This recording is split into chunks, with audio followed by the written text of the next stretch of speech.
Hello, I'm Anna, and we're going to present our findings on the recent workplace satisfaction survey. We think that understanding employee satisfaction is crucial for fostering a positive workplace culture and driving organizational success. This survey was conducted among 82 participants from a workplace setting. The main goal was to gather insights into worker satisfaction, to understand how employees feel about their roles and their experience at work. These are the variables in our data survey. We have categorical variables, variables with opinion scale, and numerical variables. Now let's move on to the findings. Hi everyone, I'm Walid. Let's start by looking at the gender distribution of our participants. As we can see in this pie chart, a significant majority, 76.8%, of the dataset consists of male participants. In contrast, female participants only make up to 23.2% of the sample. This noticeable gender imbalance is important to consider as it affects the generalizability of our results. With male perspectives dominating the dataset, we must be cautious when interpreting our findings, ensuring that we do not overlook the insights from female participants. Moving on to our next slide, we have a box plot visualizing employee salaries. The median salary, as indicated here, is approximately 2,400. However, it's important to note that the median is closer to the lower quartile. This suggests that a larger number of employees fall within the lower salary range, highlighting potential issues related to the satisfaction of the participants. Additionally, we can observe four outliers with the maximum salary reaching around 6,500. These outliers can distort our value of the overall salary structure, so we need to consider them in our analysis. Next, we have a scatter plot that compares salary with age for individual employees. Each dot here represents an employee positioned according to their age and corresponding salary.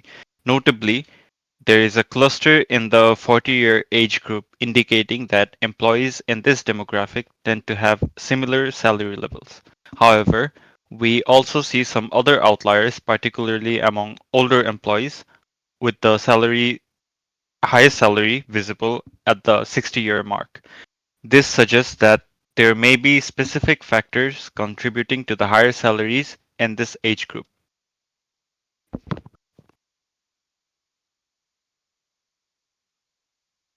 We mapped education levels to labels such as primary school, secondary school graduate, bachelor level, and so forth. This allowed us to examine both frequency and percentage distributions across education levels in the dataset. Both charts reveal that secondary school graduates make up the largest group, around 37% of the sample. This might indicate that secondary education is the basic qualification level for getting employed in this company. Here's also a reasonable representation of those with only primary school education and those with a bachelor's degree. This may mean that the workforce is indeed diverse, with different educational backgrounds, probably performing similar roles or enjoying equal opportunities despite the level of education. You also notice that very few have a master's degree, making them the minority in the sample. This may suggest that post-graduation degrees are either uncommon or simply not a necessity for most of the positions within this organization. Moving on to age distribution, we examined the data to understand the range and spread of ages. We have a total of 82 individuals in the dataset. The average age is around 38 years, suggesting a fairly experienced group. The standard deviation is approximately 9.77 years, indicating the typical spread of ages around the mean. The youngest individual is 20 years old, while the oldest is 61, showing a broad age range. 25% of the individuals are aged 31 or younger. The median age is 37.5 years, and 75% are 44 years old or younger. In addition to descriptive stats, we use custom binning and created histograms to effectively visualize the age groups. This helps us clearly see where most of the population falls and identify any dominant age ranges.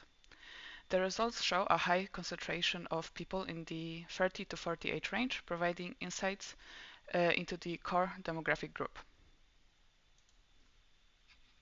Hi, I'm Jannika, and let's look into the dependency between gender and education.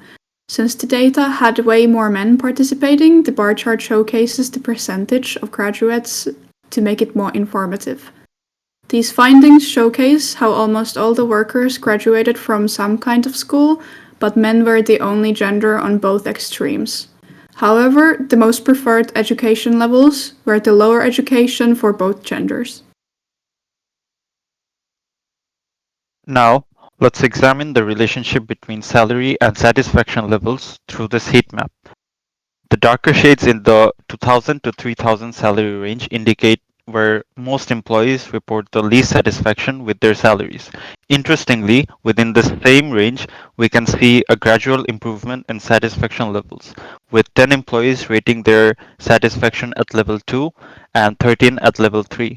However, it's concerning to note that only a small number, just 5 employees, report a satisfaction level of 4, and only one employee reaches the highest satisfaction level of 5 in the whole dataset. This data highlights the potential dissatisfaction among employees in this salary range and suggests a need for further assessment of how salary correlates with employee satisfaction. Then about null values. The dataset had quite a few null values, which was the result of company benefits program usage being answered now. So when a person responded that they hadn't used them, it was marked as a null. One value was from a no education whatsoever part, and rest of the null values were from problematic parts because they were actually missing answers.